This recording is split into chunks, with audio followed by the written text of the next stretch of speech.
خداوند ما نیکوست.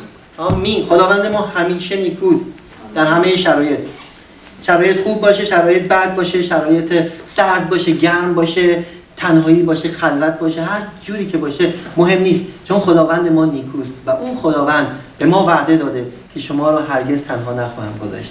آمین. ایمان داریم به این چیز؟ خدا را شکر. یه مرور کوتاهی درباره هفته گذشته میخوام بکنم. خاطرتون باشه درباره ایمان و اینکه چطور ایمان باید رشد کنه صحبت کردم. 12 تا مورد مختلف رو گفتم، ولی 3 تا مورد بود. موردهای اول گفتم این 3 تا مورد اساس هستن، بقیه رو این 3 تا میشینن. اگه این 3 تا رو داشته باشیم بقیه رو جاشون میافتن. حالا این 3 تا چی بودن؟ اینکه اول باید یک ساعت به خصوصی رو برای دعا داشته باشیم. هر مسیحی باید یک وقت به خصوصی رو در طول روز برای خداوند بگذاره. بهترین وقت تو زمانی که سر حال هستی، زمانی که کاملا هوشیار هستی، بذاری برای دعا. اول شروع کنی با 10 دقیقه، 20 دقیقه، یواش یواش انقدر مشتاق این لحظات میشی که یواش یواش میشه 1 ساعت 2 ساعت، نمیدونی که چطور گذشت. ولی هر مسیحی باید زمان دعا برای خداوند داشته باشه. حالا این به این معنی نیستش که در طول روز دیگه دعا نمی‌کنیم. نه، در طول روز هم دعا می‌کنیم، هر لحظه دعا می‌کنیم، هر کاری می‌کنیم دعا می‌کنیم. قبل از غذا خوردن، بعد از غذا خوردن، قبل از شروع کار، بعد از شروع کار، قبل از جواب دادن تلفن، قبل از هر کاری با خداوند تماس می‌گیریم. خداوند این کارو می‌خوام بکنم، به امید تو کمکم کن، نجاتم بده. هر لحظه. دومین چیز این که ما باید مطالعه روزانه و مستمر کتاب مقدس داشته باشیم به طور مرتب هر روز. این کتاب مقدس این کلام خداست. وقتی دعا میکنیم ما با خدا صحبت میکنیم، وقتی کلام رو میخونیم خداوند با ما صحبت میکنه. رابطه باید دو جانبه باشه. این برای این نیست که بذاریمش رو تاقچه گرد و خاک بخوره هر چند گاهی اینو تمیز کنیم. برای این نیستش. برای اینه که بخونیم، از خداوند بشنویم، ببینیم خداوند چطور با قلب ما صحبت میکنه. وقتی بیشتر و بیشتر در کتاب غرق میشیم متوجه میشیم که چیزهایی هست که قبلا نخونده بودیم. مکاشفه‌های جدیدی برای ما پیش میاد. چیزهای جدید رو خداوند برای ما باز میکنه و هر چقدر این اتفاقات بیشتر بیفته نشونه اینه که ما در ایمان داریم بیشتر رشد میکنیم. مورد سوم این بود که مشارکت و دعا و پرستش با سایر ایمانداران داشته باشیم. همین چیزی که الان داریم میکنیم با شادی، با رغبت، نه با اجبار، نه با اینکه دیگه کاری ندارم، چاره‌ای ندارم، نه، با رغبت میایم اینجا بر حضور خداوند دور هم جمع میشیم و خداوند رو میپرستیم. با مشارکتی که با همدیگه داریم همدیگه رو همیاری میکنیم، با همدیگه رشد میکنیم، از ضعف‌های همدیگه استفاده میکنیم که به نام خداوند جلال بدیم، به همدیگه کمک کنیم. ولی این اتفاقات به آسونی اتفاق نمیفته. یعنی این چیزهایی که گفتم اگه اینا رو به طور مرتب انجام بدی، اگه از فردا تصمیم بگیری شروع کنی بگی میخوام 1 ساعت به خصوصی با خدا داشته باشم، کلام خدا رو میخوام مرتب بخونم، از این هفته با اشتیاق میرم کلیسا، میخوام با بقیه مقدسین همیاری کنم، یک دل باشم، متحد باشم، این لحظه که این تصمیم رو گرفتی مطمئن باش توی عالم دیگه، یه جای دیگه یه عده‌ای هستن که خواهند اومد و میخوام با تو مقابله کنم. نمیذارن راحت این اتفاقا بیفته. یعنی همین که تصمیم بگیری میخوام این کارو بکنم اینم شد. آره، نه، اینجوری نمیشه. یه عده‌ای هستن که میان مزاحم میشن، هر کاری که از دستشون برمیاد انجام خواهند داد که تو رو از دعا کردن، از مطالعه کلام خدا، از مشارکتی که با بقیه ایمانداران داری بندازن. حالا این شخصا کیان هستن؟ در افسوسیان باب 6 آیه 12 کلام خدا میگه بدانید که جنگ ما با انسان ها نیست. ما توی جنگ هستیم، توی نبرد هستیم. نمیدونم میدونستین یا نه، ما هر روزه توی نبرد هستیم. میگه جنگ ما با انسان ها نیست، انسان هایی که گوشت و خون دارن، بلکه ما با موجودات نامرئی میجنگیم که بر دنیای نامرئی حکومت میکنن، یعنی بر موجودات شیطانی و فرمانروایان شرور تاریکی. بله، جنگ ما با این هاست، لشکرهایی از ارواح شرور که در دنیای ارواح زندگی میکنن. حالا نمیدونم این موضوع رو چقدر جدی میگیریم، چقدر از این موضوع اطلاع داریم، ولی یه چیزی که حقیقت داره. این کلام خداست، ایمان داریم. از اولین لغتش تا آخرین لغتش همش کلام خداست. اگه تو کلام خدا نوشته شده بدونین که ارزش رو داره، بهش دقت کنیم، اینو جدی بگیریم. ما گفتیم تو نبرد هستیم، توی جنگ هستیم. هر کشوری که وارد جنگ میشه با یک کشور دیگه، یکی از اساسی ترین ارگانهاش سازمان جاسوسیشه. اکثر کشورها اینو دارن و هر چقدر کشورها پیچیده‌تر هستن، بزرگتر هستن، سازمان جاسوسیشون بزرگتره. آمریکا CIA رو داره، اسرائیل موساد رو داره، کشورهای دیگه هر کدومشون برای خودشون یه سازمان جاسوسی دارن. کار سازمان جاسوسی چیه؟ سازمان جاسوسی کارش اینه که بره تو کشورهای دیگه از اسرار کشورهای دیگه سر در به خصوص تسهیلات نظامیشون.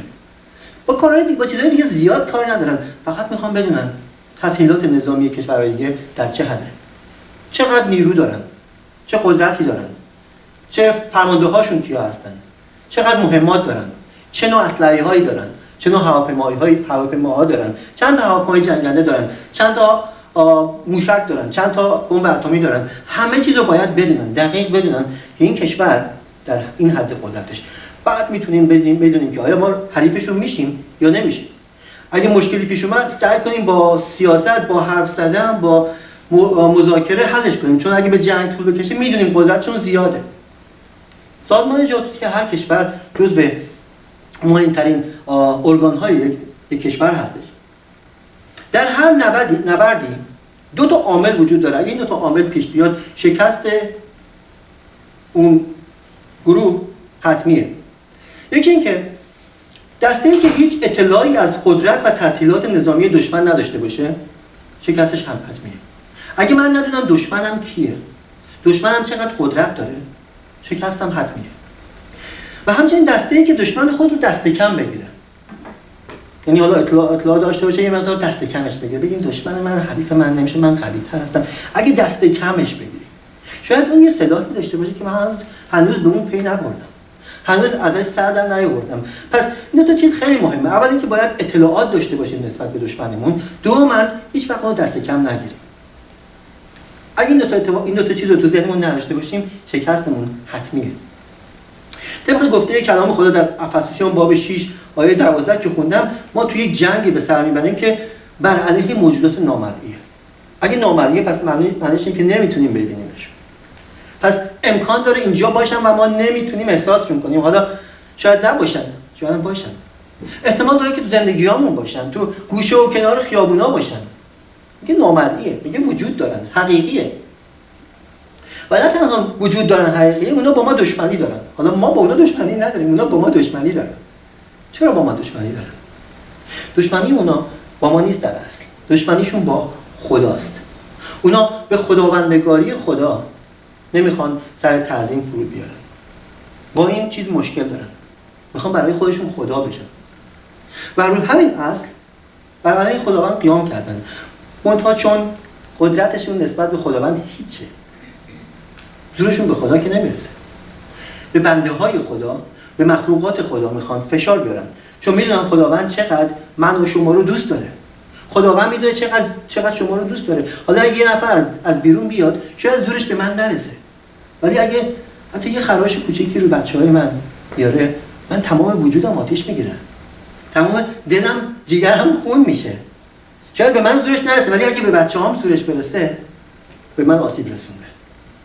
همینجوری در ملکوت خداوند شیطان و نیروهای نامرئی و اون ارواح شر زورشون به خدا نمیرسه، ولی زورشون به من و شما میرسه.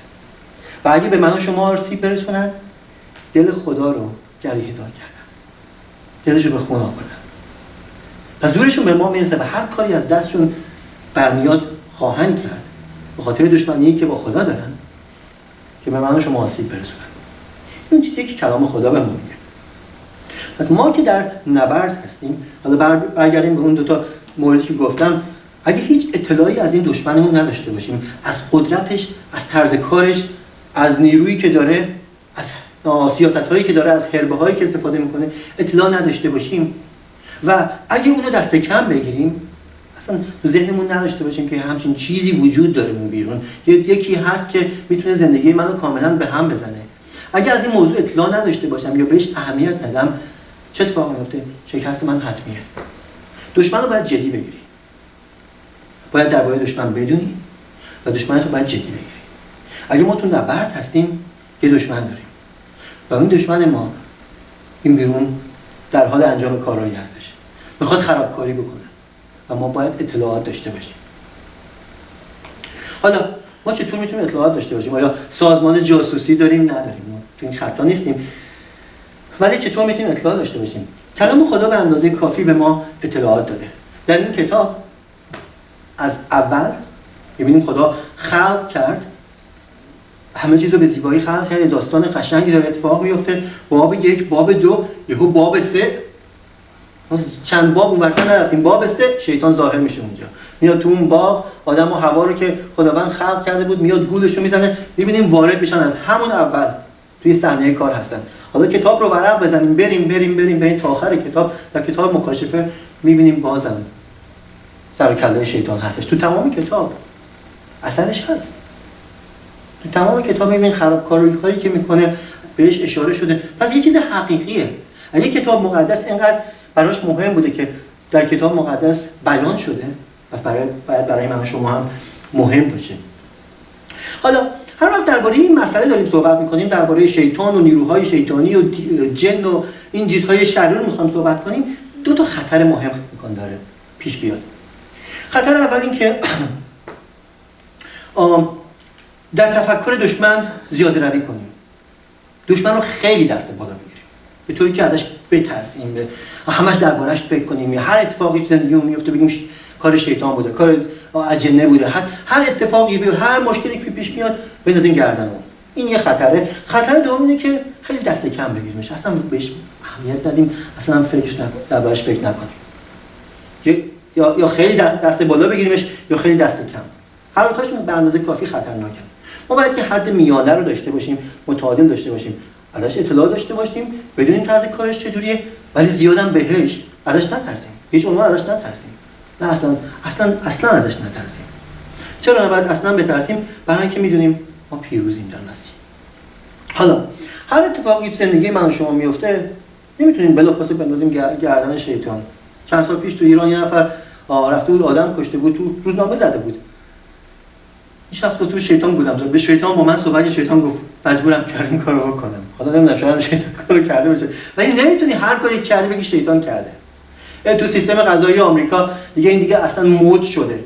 طرف میره تو سینما، خدا میدونه چند نفر رو میکشه، بعد میگن دیوونه بوده، طرف سایکیک بوده، حالت روانی بوده. طرف میره یه جایی تو مدرسه میکشه، میگه دیوونه روانی بوده. میره یه جایی، چرا میتونست بره دیگران رو بکشه؟ اگه روانی بود چرا خودش رو نکشت؟ همه چیزو میدونید اینو نباید اینجوری باشیم که هر چیزی رو گردن شیطان بندازیم. تو زندگی چیزایی هستش که باید مسئولیتشو بگیریم. حالا بعضی وقتا مشکلات پیش میاد تو زندگی من و شما که اثرش به خاطر گناهی که تو زندگی من و شما وجود داره. یه گناهی کردم، گناه عاقبت داره، عواقبشو دارم میکشم. تقصیر شیطان نیست، تقصیر کس نیست، تقصیر خودم. بعضی موقع یه تصمیم اشتباه میگیرم، یه چیزی رو که نباید بکنم میکنم، یه چیزی رو میخرم که نباید میخریدم، بعد میبینم قرضش بالا میره، نمیتونم پرداخت کنم، کارم از دست میدم، یهو میاد همه چیزم، همه سیستم بودجه‌ام از بین میره، همه قسمت مادیاتم از بین میره. اشتباه خودم بود، تصمیم اشتباه گرفتم، باید تقصیر اینو اون بندازم. پس خیلی چیزا هستش که به خودم ربط داره، شاید گناه کردم یا تصمیم اشتباه کردم، حالا دارم چوبش میره تو چشم خودم، نمیتونم بگم تقصیر شیطان بود. یه سری دیگه هستش اینه که ما تو دنیای گناه‌آلود زندگی میکنیم. این دنیا گناه اونو مسموم کرده. از روزی که آدم و حوا گناه کردن، گناه اومد تو دنیا پخش شد و عواقب گناه این بود که لعنت وارد شد. به همین خاطره که می‌بینیم بیماری‌ها هستن، سیل هستش، طوفان‌ها هستن، این چیزهای خرابکاری‌هایی که اتفاق میفته هستن، ترس هستش، وحشت هستش، مرگ هستش، همه از عواقب گناه هستن. یکی می‌بینی ایماندار خیلی خوبیه، برادر مثلا خیلی وفاداری در ایمان، یا خواهر خیلی خوبیه در ایمان، خیلی فعال، سرطان میگیره. چطور مگه امکان داره یک ایماندار سرطان داشته باشه؟ چرا که نه؟ توی دنیای زندگی می‌کنیم که ویروس وجود داره، میکروب وجود داره. پس اگه سرماخوردی بدون میکروبه، کار شیطان نبود. یا سرطان گرفتیم یا خدا نکرد ازشون بیماری غیر علاج گرفتیم، مگه شیطان کرد؟ چیزی که تو دنیا هست برای همه اتفاق میفته. برای ایماندار میفته، برای غیر ایماندار میفته، برای همه میفته. پس نمیتونیم بگیم تقصیر اون داره. گاهی اوقات هم خداوند ما رو تو آزمایش قرار میده. چند وقت پیش به طور مفصل درباره آزمایشات صحبت کردم که خداوند میخواد ما رو در ایمانمون تقویت کنه، به مراحل بالاتر ببره. تو سختی‌ها میافتیم، در آزمایشات میافتیم، اینجا یا ایمانمون رو میخوایم به عمل بگذاریم، میریم و بشارت میدیم، میبینیم با ما قهر میکنن، ناراحت میشن، حرفمون رو قبول نمیکنن، طردمون میکنن، تنبیهمون میکنن، تو زندان ها میافتیم به خاطر اینکه داریم بشارت میدیم. این به خاطر ایمانمونه. یا خداوند داره ما رو تو آزمایشات میسنجه. نمیتونیم تقصیر شیطان بندازیم. ولی به غیر از این سه تا مورد، گاهی اوقات هم واقعا شیطان داره تو زندگی وارد میشه، کارایی میکنه که نمیتونیم ازش سر در بیاریم. یهو اتفاقاتی میفته که یه بار، دو بار، دو سه تا اتفاق یه جا میفته زندگی من. کارم از دست میدم، ماشینم خراب میشه، بچه‌م مریضه، همه چیز یهو سر من پیاده میشه. چی شد؟ میمونیم چطور شد؟ با یکی میبینیم سالهای سال رابطه داریم، یهو میبینیم اصلا بدون دلیل به هم خورد. زندگی زناشویی ها به هم میخوره، زندگی زن و شوهرها به هم میخوره، میبینیم طلاق میکشن. یهو ناخودآگاه یه اتفاقاتی زندگی میفته که سر در نمیاریم. چی شد؟ از کجا اومد؟ حالا همونطور که گفتن این حرفا میخوام درباره‌اش صحبت کنم، دو تا خطر داره. یا خیلی جدی میگیریمش، دیگه اضطراب و ترس تو زندگیمون میفته، یا هم خیلی دست کم میگیریمش. قبل از اینکه میخوام ادامه بدم درباره این موضوع، میخوام چند تا آیه براتون بیارم که به شما آرامش بدم، بدونین که خداوند تحت کنترل، همه چیز تحت کنترل خداونده. خداوند بر همه چیز تسلط داره، نمیترسیم. بس یوحنا باب 4 آیه 4 میگه ای فرزندان، شما از خدا هستید و بر ایشان غلبه یافته اید، بر معلمان دروغی، بر دشمنان، بر شیطان، بر ایشان غلبه یافته اید، زیرا او که در شماست، او که در ماست بزرگتر است از آن که در جهان است. میخوام اینو با هم دیگه یه بار بگیم. او که در منه بزرگتر از اونیه که در جهانه. او که در منه بزرگتر از اونیه که در دنیا هستش. مسیح در منه. ایمان دارم که مسیح در منه. و چون مسیح در منه، مسیحی که در من هستش بزرگتر از اونیه که تو دنیاست. اونی که تو دنیا کیه؟ شیطانه. روز شیطان خیلی بزرگه. ولی مسیح من از اون بزرگتره. آمین. حالا آیه بعدی رو میخوام بخونیم. مسیح موقعی که برای صلیب بود چی گفت؟ آخرین حرفش چی بود؟ تمام شد. تمام شد. It is finished. مسیح یک بار برای همیشه غالب شد. غلبه پیدا کرد. پیروزی رو کسب کرد. برای همین دیگه نباید ترس داشته باشیم. چون مسیح من غالبه. و نه تنها بر صلیب اینو گفت، مرد. 3 روز بعد چیکار شد؟ از میان مردگان بلند شد و زنده شد. مسیح من امروز نه تنها غالبه بلکه زنده هستش. آمین. پس اونی که در منه از اونی که تو دنیاست بزرگتره، چون غالب شد و زنده هستش. و با این اطمینان با جرأت میگیم از شیطان نمیترسیم. ولی بازم باید بگیم با وجودی که ازش نمیترسیم نباید هم دست کم بگیریمش. نباید اونو اصلا تو ذهنمون نداشته باشیم. باید یه گوشه از ذهنمون همیشه داشته باشیم، آماده داشته باشیم که شاید این اتفاق، شاید این موضوع از اون باشه، شاید این اتفاق از دستی‌های شیطان باشه.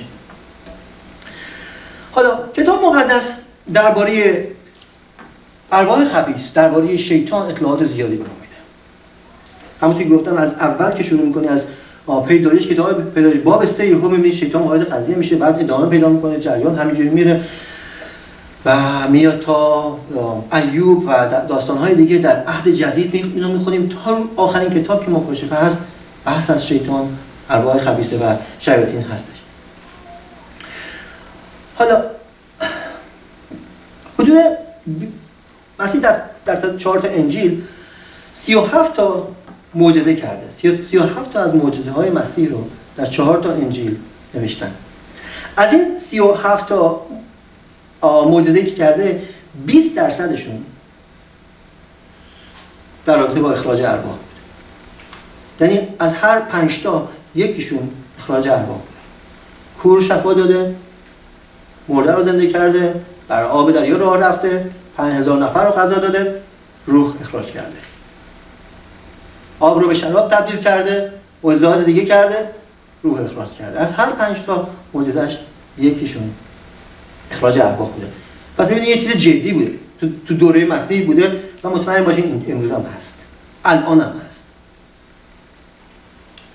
حالا میخوام من یه سری رو شروع کنم به زودی که درباره شیطان بیشتر صحبت کنیم، بهتر بشناسیمش، کلام خدا رو تحقیق کنیم که ببینیم کلام خدا درباره او چی میگه، چه قدرتی داره، چه نفوذی میتونه داشته باشه، چه خطری برای ما داره، تو چه کارهایی وارد میشه. بیشتر روی این موضوع صحبت میکنیم. ولی قبل از اینکه بریم اونجا میخوام یه اطلاعاتی رو درباره خودمون بدیم. من کیم؟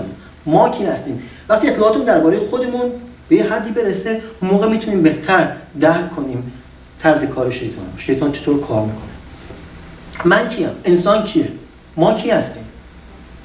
تو طبق اون چیزی که علم به ما یاد میده، ما طبقه بندی شدیم تو جزء پادشاهی حیوانات. ما جزء حیوانات به حساب میایم.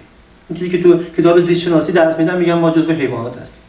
ما با سگ و گربه فرق نمی‌کنیم، مثل اون هستیم. ولی حقیقتا آیا این امکان داره، این وجود داره؟ اگه به طور ناخودآگاه وارد یه اتاقی بشین، ببینید دو نفر دراز کشیدن، یکیشون خواب باشه، یکیشون مرده باشه. از کجا میتونید تشخیص بدین که کدومشون زنده است؟ چه فرقی بین این دو تا وجود داره؟ اونی که مرده است، اونی که زنده است، چه فرقی بینشون داره؟ هر دوشون خوابیدن، هر دوشون حرکت نمی‌کنن، چشماشون بسته است، هیچ حرکتی ازشون نمی‌بینید. چه فرقی بین این دو تا وجود داره؟ یکیشون یه بو میده، درسته؟ یکیشون بو میده. شاید یکی هم همون نکرده باشه، شاید اونم بو بده. ولی یکیشون روح داره، نفس داره، زنده است به خاطر اون چیزش. پس ما فقط جسم نیستیم، فقط این گوشت و استخون و این چیزایی که می‌بینی نیستیم. خیلی یه مقدار بیشتر از این تو ما وجود داره. میخوام درباره کلام خدا، از کلام خدا به شما نشون بدم که خداوند چجوری ما رو آفریده. در کتاب پیدایش باب 1 آیه 26 تا 27 می‌بینیم خداوند داره ما رو خلق کرده. میگه سرانجام خدا فرمود انسان را شبیه خود بسازیم، جمع می‌بنده، تا بر حیوانات زمین و ماهیان دریا و پرندگان آسمان فرمان روایی کنند. پس خدا انسان را شبیه خود آفرید، او انسان را زن و مرد خلق کرد. یعنی چی خداوند ما رو شبیه خود آفرید؟ این خدایی که ما میپرستیم که چرا اینجا میگه انسان رو شبیه خود بسازیم؟ میگه خدا سرانجام خدا فرمود، فعل مفرده، میگه انسان رو شبیه خود بسازیم. چرا میگه انسان رو شبیه خود بسازم؟ ما خدایی رو اعتقاد داریم که تثلیثه. یک خداست، در سه تا شخصیت وجود داره. خدای پدر، خدای پسر، خدای روح القدس. سه تا خدا نیستن، یک خدا هستن در یک بدن. خداوند ما رو مثل خودش ساخته، سه تا شخصیت به ما داده. من اون یه قطعه گوشت نیستم که رو زمین افتاده یا داره الان حرف میزنه، یه حیوان نیستم. بیشتر از این تو وجود من وجود داره. من از سه جزء تشکیل شدم. اینی که شما میبینید بدن منه. من روح ندارم، من روان ندارم، من یک روح هستم که بدن دارم. این بدن من در واقع لباس منه. این دست و پای من در واقع لباس من هستش. خود منی که داره صحبت میکنه درون این لباس هستش. حالا ما کی هستیم؟ همونطور که خدای ماست، خدای تثلیث، خداوند ما رو مثل خودش به صورتی تثلیث ساخته، سگانه ساخته. شاید تعجب کنید از این حرف. از کلام خدا میخوام نشون بدم. اول تسالونیکیان باب 5 آیه 23 میگه، پولس داره میگه دعا میکنم که خود خدای آرامش شما رو تماما مقدس سازد، باشد که روح و جان و بدن شما تا روز بازگشت خداوند ما عیسی مسیح بی عیب و استوار بماند. داره درباره یه چیزی در ما صحبت میکنه، داره به سه تا از جزئیات ما داره صحبت اشاره میکنه. میگه تماما مقدس سازد، باشد که روح، جان و بدن. این سه تا چی هست؟ این چیزی که ما ازش ساخته شدیم. من سه تا شخصیت دارم، سه تا جزء دارم. روح دارم، روان دارم و جسم دارم. روح دارم، جان دارم. جان همون روان هستش. روح دارم، جان دارم، بدن دارم. من این سه تا هستم. اون چیزی که شما میبینین اینه. اون چیزی که خداوند میبینه هر سه تاشونه. خداوند هر سه تا رو میبینه. یه جای دیگه میخوام اشاره کنم. یعقوب باب 2 آیه 26 میگه خلاصه همانطور که بدن بدون روح مرده است، مثل اون جریان آقایی که تو اتاق افتاده بود بو میداد، میگه همانطور که بدن بدون روح مرده است، ایمانی هم که اعمال نیک به بار نیاورد مرده است. حالا ما به قسمت اول این موضوع اشاره کنیم، میگه بدن بدون روح مرده است. بدن روح داره، اینو میدونیم. حالا عبرانیان باب 4 آیه 12 میگه زیرا کلام خدا زنده و فعال و از تمام شمشیرهای دو دم تیزتر است. این آیه رو شاید شنیده باشین. زیرا کلام خدا زنده و فعال و از تمام شمشیرهای دو دم تیزتر است و تا اعماق روح و نفس و مفاصل و مغز و استخوان نفوذ می‌کند و نیات و اغراض دل انسان را آشکار می‌سازد. حالا به اون قسمتی که درباره روح داره صحبت می‌کنه، تا اعماق روح، نفس و مفاصل. مفاصل چیه؟ مفاصل استخوان چیه؟ این جسم منه.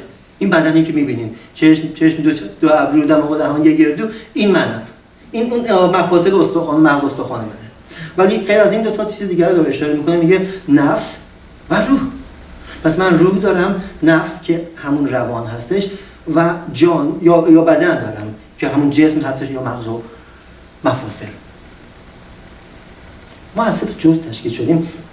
یه موردی رو میخوام بهش اشاره کنم. در کتاب پیدایش باب 2 آیه 16 تا 17 خداوند وقتی همه چیز رو خلق کرده بود، هنوز حوا وجود نداشت، اونجا فقط آدم بود. خداوند به آدم گفت، به او گفت از همه میوه‌های درختان باغ بخور بجز میوه درخت شناخت نیک و بد، زیرا اگر از میوه آن بخوری مطمئن باش خواهی مرد. خدا گفت همه میوه ها رو بخور، فقط یه درخت هستش به اسم درخت شناخت نیک و بد، به اون دست نزن، نزدیکش هم نرو، اونو نخور، چون مطمئن باش روزی که ازش بخوری میمیری. حالا ادامه داستان وقتی میخونیم در باب 3 میبینیم که حوا اینو خورد، به آدم داد، اینا نمردن. سواله من خدا میگفت همون لحظه میمیری. مرگ روحانی بود و در آینده مرگ جسمانی. قرار نبود اون جسمشون بمیره، قرار بود تا ابد زنده بمونن، ولی به خاطر اون میوه مرگ وارد جسم شد. جسم بدن ما هم فرسوده میشه، پیر میشه، درد داره، همه چیز داره، بعد از این مدت هم میمیریم. ولی در اون لحظه موقعی که این میوه رو خوردن چه اتفاقی افتاد؟ روحشون بود که مرد. روحشون بود که مرد. حالت نه اینکه کاملا از بین رفته باشه، مثل اینکه توی خواب رفته باشه، مثل اینکه اصلا وجود نداره، اونجاست ولی وجود نداره. خب این مرگ روحی بود، ولی جسمشون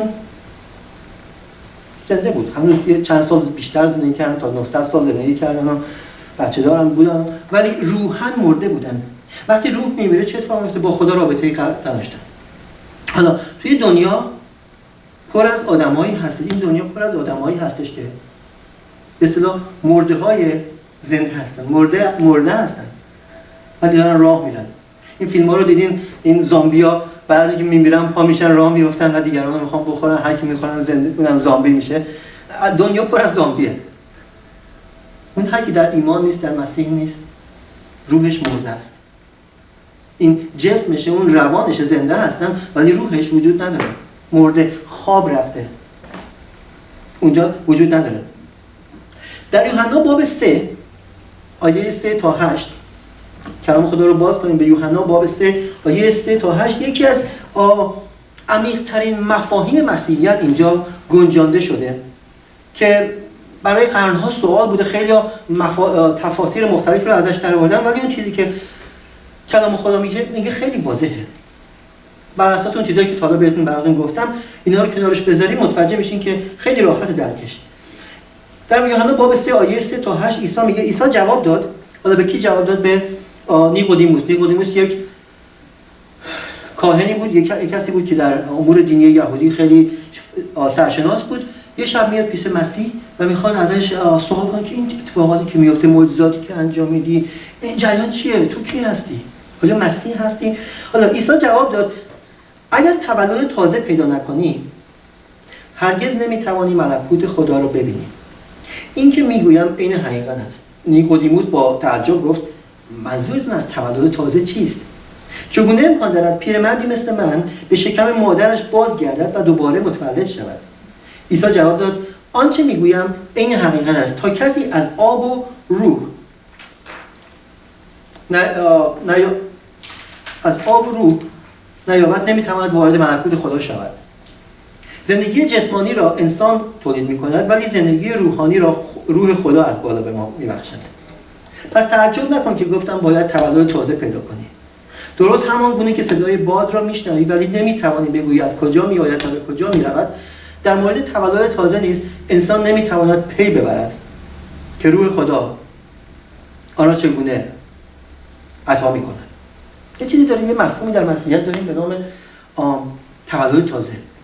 اکثرا نمیتونن اینو درک کنن تولد تازه یعنی چی؟ منظورش از تولد تازه چیه؟ جریان برمیگرده به همین موضوع که ما 3 تا شخصیت داریم. ما جسم هستیم، روح هستیم، روان هستیم. وقتی متولد میشیم گناه در انسان نسل به نسل منتقل شده و از مادر که متولد میشیم روحمون خواب رفته، مرده، به اصطلاح وجود نداره. وقتی به مسیح ایمان میآوریم روح تازه‌ای به ما میده، از روح تازه متولد میشیم. اینجاست که مسیح میگه درست همونگونه که صدای باز را میشنوی ولی نمیتوانی بگویی از کجا میآید و به کجا میرود، در مورد تولد تازه نیز انسان نمیتواند پی ببرد که روح خدا آن را چگونه عطا میکند. موقعی که به مسیح ایمان میاری خدا روح تازه به تو عطا میکنه. اون 3 تا شخصیتت کامل میشی جسم، روان و روح. تا قبل از اینکه ایمان داشته باشی به مسیح ایمان بیاری روحت تقریبا وجود نداشته، خواب بوده، اصلا وجود نداشته اونجا. وقتی ایمان میاری خداوند روح تازه به تو عطا میکنه، چیزی که قبل از خلقت در زمان خلقت به آدم و حوا داده بود. اونو داشتن. وقتی نااطاعتی کردن از خداوند روحشون مرد. چرا؟ خداوند بهشون گفته بود موقعی که از میوه درخت بخوری حتما خواهی مرد. از اون به بعد نسل در نسل انسان‌هایی که تولید میشن، بچه‌هایی که به دنیا میان روحشون مرده، روانشون و جسمشون زنده است. در یه روز به خصوص به مسیح آشنا میشن، خداوند روح تازه به اونا عطا میکنه. یه تصویرش داشتم فکر کنم رفت. اینکه دیدین شما نه؟ رسیم که اونو حالا اینجوریه.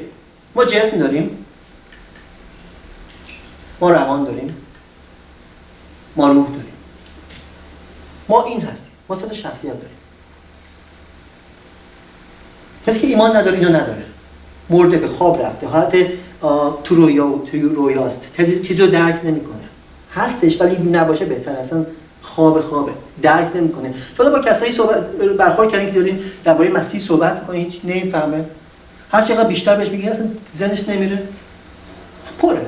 درسته؟ چرا درک نمیکنن؟ چون روحشون مرده است. چطور میشه درک کنن؟ باید خداوند اون رو جذب کنه.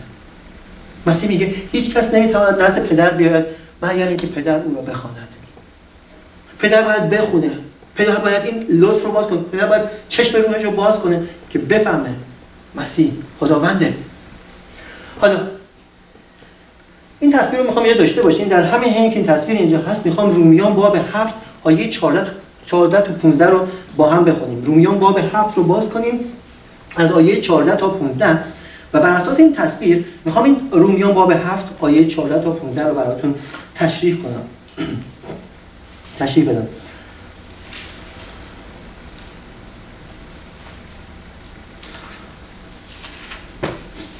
رومیان باب 7 آیه 14 باز داره درباره شریعت صحبت کنه، درباره گناه صحبت میکنه. میگه پس شریعت خوب است و اشکالی در آن وجود ندارد. اشکال در من است که همچون یک برده به گناه فروخته شدم. بنابراین من اختیار عمل خود را ندارم. زیرا هرچه میکوشم کار درست را انجام دهم نمیتونم، بلکه کاری را انجام میدهم که از آن متنفرم. من به خوبی میدانم که آنچه میکنم اشتباه است و وجدان ناراحت من نیز نشان میدهد که خوب بودن شریعت را تصدیق میکنم، اما کاری از دستم بر نمیآید. زیرا کننده این کارها من نیستم. این گناه درون من است که مرا وادار میکند مرتکب این اعمال زشت گردم، زیرا او از من قوی تر است. اکنون دیگر برای من ثابت شده است که وجود من به خاطر این طبیعت نفسانی از سر تا پا فاسد است. هرچه تلاش میکنم نمیتوانم خود را به انجام اعمال نیکو وادارم. میخواهم خوب باشم اما نمیتونم. میخوام کار درست و خوب انجام دهم اما قادر نیستم. سعی میکنم کار گناه‌آلودی انجام ندم اما بی اختیار گناه میکنم. براتون آشناست این حرفا؟ براتون آشنایی داره تو ذهنتون؟ میگه منم مثل اینم، دقیقاً اتفاق برای منم میفته. چرا اتفاق میفته؟ اینجا داره میگه، حالا توضیح میدم. پس اگر کاری رو انجام میدهم که نمیخوام، واضح است که اشکال در کجاست. گناه هنوز مرا در چنگال خود اسیر کرده، اسیر نگاه داشته است. به نظر میرسد که در زندگی این یک واقعیت است که هرگاه میخواهیم کار نیک انجام دهیم، بی اختیار کار بد از ما سر میزند. البته طبیعت تازه کیه؟ طبیعت تازه هم مایل است خواست خدا رو انجام دهد. حالا تو اینجا نگاه دارین، انگشت رو اونجا بذارین، گم نشه، توضیح بدم. موقعی که ما وارد مسیح میشیم، خداوند به ما روح تازه میده. این زنده میشه. این سه تا شخصیت ما اینجوری هستن. روح من اون قسمت از منه که مایله به خدا نزدیک بشه. دوست دارم کلام خدا رو بخونم، میخوام دعا کنم. اون سه تا موردی که اول گفتم، دعا داشته باشیم هر روز، کلام خدا رو بخونیم هر روز و مشارکت داشته باشیم با بقیه ایمانداران. روح منه که راغب هر روز این کارو رو انجام بدم. من میخوام برادر، من میخوام انجام بدم، میخوام هر روز دعا بکنم، میخوام هر روز کلام خدا رو بخونم، میخوام با دیگران دوستی بکنم و اتحاد داشته باشم و میخوام این کارو کنم. کدوم قسمت از من که اینا رو میخواد؟ روح منه. در مقابلش جسم من تنبله. حالا شده کتاب مقدس رو باز کنید و خمیازه بکشین؟ حالا شده بخواید دعا کنین 10 دقیقه، نه 5 دقیقه میخونیم، بعد دیگه چیزی نداریم برای گفتن یا تمام میکنیم؟ چرا؟ این جسم منه که راقب نیست. روح من راقبه، جسم من راقب نیست. جسم من میگه پاشو برو، یاد رفته ظرفا رو بشوری، یاد رفته غذا رو پزی، یاد رفته بری اون چیزا رو خرید داری. تا میری یه کاری بکنی، کلام بخونی، 1001 چیز برات ایجاد میکنه. یادت که باید یه زنگی باید بزنی به فلان، یه چیزایی تو ذهنت میاد که اصلا تا نیم ساعت پیش نبود، از کجا اومد. این جسم منه. جسم من راقب نیست با خدا رابطه داشته باشه. میخواد راحت بشه، میخواد برای خودش زندگی کنه، میخواد خودش تصمیم بگیره چیکار بکنه، نمیخواد سر خم بیاره در حضور خداوند. روح من راقبه، میخوام انجام بدم. اگه به روح من بود، ببین چه اتفاقی افتاد. 24 ساعته 365 روز سال من در دعا و روزه بودم. مثل یک تارک دنیا میرفتم یه گوشه فقط دعا و روزه میکردم، فقط عبادت میکردم. اگه به روحم بود و یک روزی روح من به اون میل قلبیش خواهد رسید، چون در حضور خداوند همین کارو خواهیم کرد. او رو با آزادی، با اشتیاق، نه به اینکه اجبار بیفته خسته شدم، با اشتیاق، با آزادی خداوند رو پرستش خواهیم کرد. ولی تا اون روز این جسم من راقب نیست. برای همینه که پولس داره میگه این چیزایی که میخوام انجام بدم انجام نمیدم، و اون چیزایی که اصلا نمیخوام انجام بدم اونا رو انجام میدم. میخوام کار خوب انجام بدم، در عوض کار بد. تو ذهنم یه چیزی هستش، عملم یه جور دیگه است. برعکس در میاد. چون یه نبردی هست الان بین روح من و جسم من. حالا در ادامه این حرف میگه به نظر آیه 21 میگه به نظر میرسد که در زندگی این یک واقعیت است که هرگاه میخواهیم کار نیک انجام دهیم، بی اختیار کار بد از ما سر میزند. البته طبیعت تازه هم که همون روح هم هستش مایل است خواست خدا رو انجام دهد، اما چیزی در عمق وجودم، در طبیعت نفسانی من هست که با فکرم در جنگ و جدال می باشد و در این مبارزه پیروز می شود و مرا برده گناه می سازد. گناهی که هنوز در درون من وجود دارد. در فکرم اراده می کنم که خدمتگزار از جان گذشته خدا باشم، اما می بینم که هنوز اسیر گناه هستم. این نبردی در بین من، در وجود من یک نبردی هستش. ادامه میگه پس میبینید که من در چه حال زاری هستم. طبیعت جدید من به من امر میکند که اعمالم پاک و خوب باشد، اما آن طبیعت کهنه که هنوز در من است به سوی گناه کشیده میشود. وای که در چه تنگنای وحشتناکی گرفتار شده‌ام. چه کسی میتواند مرا از چنگ این طبیعت مرگبار آزاد کند؟ چه کسی؟ چاره من چیه؟ چیکار میتونم بکنم؟ خدا رو شکر برای اینکه آیه بعدیش، جمله بعدیش میگه خدا رو شکر این کار رو خداوند عیسی مسیح انجام میدهد. بی امید نیستم. حالا روح من راقب وقت بذاره با خداوند، جسم من راقب کار خودش رو انجام بده. این روانه که این وسط تصمیم میگیره. حالا اینا رو میخوام براتون بیشتر باز کنم. جسم ما همونطور که گفتم اینی که می‌بینیم، دست، پا، استخوان، موهای سرمون، این جسممونه که یه روز فاسد میشه، از بین میره. روان ما این قسمت از ماست که تجربه ها اونجا ضبط شده، خاطره ها توش ضبط شده، یادگیری ها، همه اون تو روانمون هستش. اون چیزی که دانشمندان علمی میگن این مخ یه ذره مواد اینجا هستش، اینا هستش که این چیزا رو نگه میداره. بله اینا نگه میداره، ولی اینا در واقع آینه هستش، این سایه‌ای هستش از روان ما. وقتی ما میمیریم بدنمون میپوسه میره، ولی روحمون میره به آسمان. تمام افکارمون، خاطره هامون، تمام همه چیزایی که ذهنمون بوده با ما میره بالا. این بدن، این مخ میپوسه میره، ولی قسمت اصلی اطلاعات تو روانمون ذخیره شده است. این روانه که میره در آسمون. وقتی من در آسمون شما رو ببینم به خاطر خواهم آورد این برادرم کی بوده، اون خواهرم کی بوده، ایشون کی بوده، به شما رو به خاطر خواهم آورد. چطور امکان داره؟ جسم من که رو زمینه، مغزم که پوسیده رفته کرما خوردنش. پس این تجربیات من، خاطره های من، این چیزایی که در طول روز برام پیش میاد ضبط میشه اینجا، در واقع اینجا ضبط نشده، این توی روان من ضبط شده.